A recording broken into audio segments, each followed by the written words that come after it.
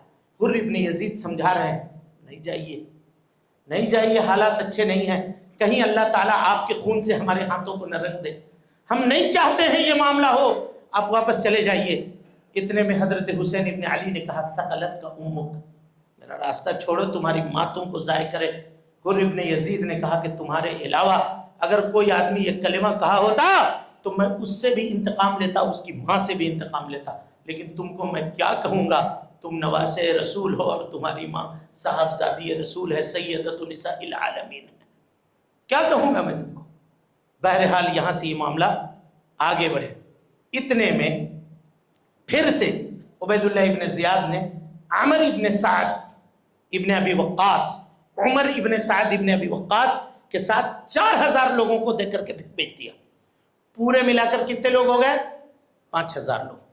اب جب حضرت حسین ابن علی نے دیکھا کہ یہ 5000 لوگ ہیں اور ہمارے ساتھ یہ لوگ ہیں, تو کہا کہ سنو میں 3 آپشن دیتا ہوں, مجھے 3 آپشن میں سے کوئی ایک آپشن اختیار کرنے کا حق دیا جائے. کہا کیا کیا بتائیے. کہا یا تو مجھے واپس جانے دیا جائے, یا نہیں تو کسی سرحد پہ میرے کو بھیج دو, وہاں لڑائی ہو رہی ہوگی, لڑائی میں میرا جو انجام ہوگا وہ ہوگا, یا نہیں تو مجھ کو ملک شام یزید کے پاس بھیجو. یہ 3 آپشن ہے. کہا اب کہہ رہے ہیں آپ, اس سے پہلے یہ بات ہم پیش کر رہے تھے آپ کے سامنے. کہا اچھا ٹھیک ہے رکیے, ہم لوگ معاملے کو دیکھتے ہیں.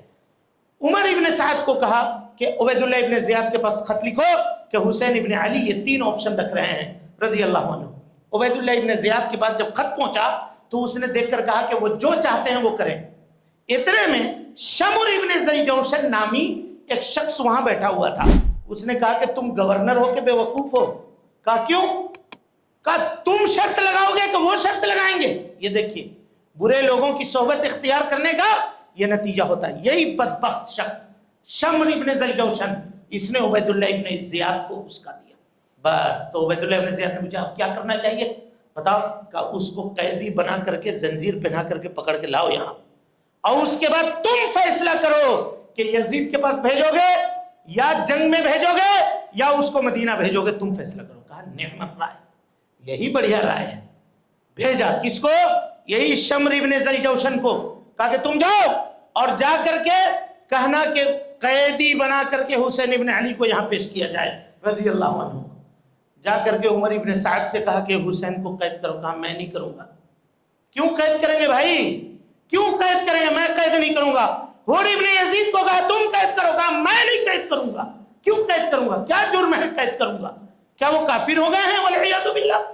نواسہ رسول کو قید کرنے کی بات کرتے ہو. میں قید نہیں کروں گا. کہا تم دونوں معذور، اب میں امیر ہوں. شامر ابن ذوالجوشن امیر بن گیا.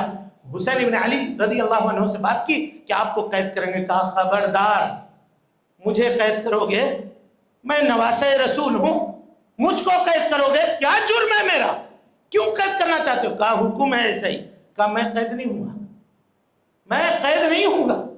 وکان شجاعا مقداما رضی اللہ عنہ، بہادر تھے، کوئی ایسے ویسے نہیں تھے کہ چلو قید ہو جاؤ تو قید ہو جاؤ. کہا نہیں نہیں نہیں، سر کٹانا مجھے گوارا ہے لیکن میں قیدی بننے کے لیے تیار نہیں ہوں، قید نہیں ہوں. اب معاملہ یہ چلا کہ ان کو مارے تو مارے کون؟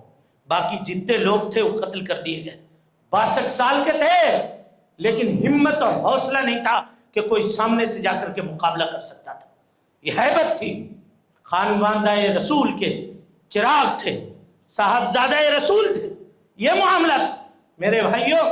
دھوکے سے اسی شمر ابن یزید نے، شمر ابن ذوالجوشن نے دھوکے سے خنجر مارا. گھوڑے کے اوپر سوار تھے، خنجر لگا سینے کے اوپر، نیچے گر پڑے.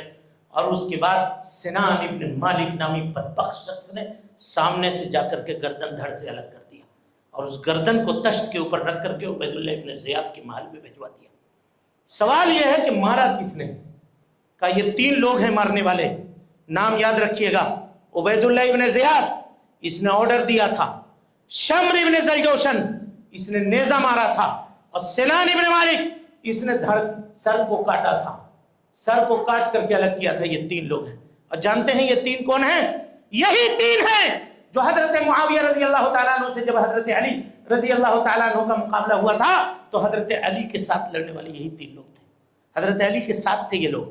اب ذرا بتائیے کیا ملک شام سے کوئی قافلہ آیا تھا ان کو مارنے کے لیے؟ کیا کہیں سے کوئی آیا تھا ان کو یہ کرنے کے لیے؟ کوئی نہیں آیا تھا.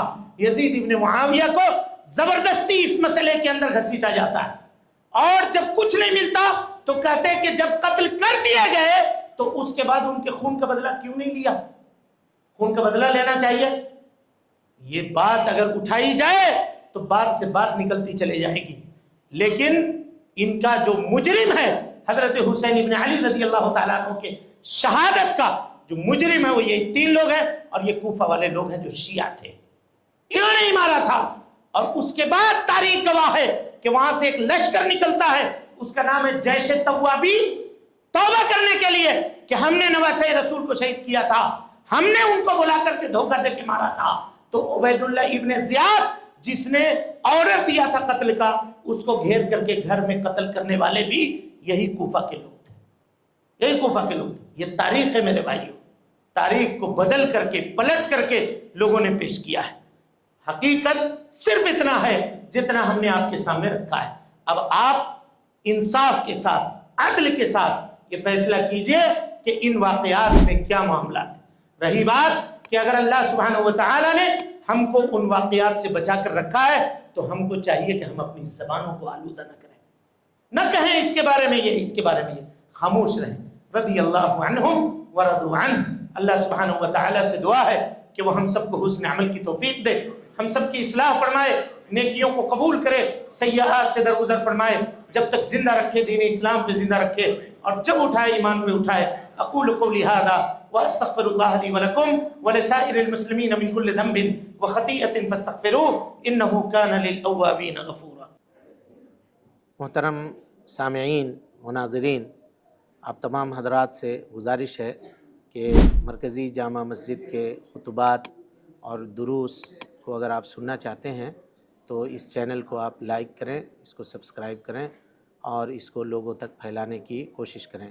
اللہ رب العالمین ہم سب کی نیکیوں کو قبول کرے۔ وجزاکم اللہ خیرا۔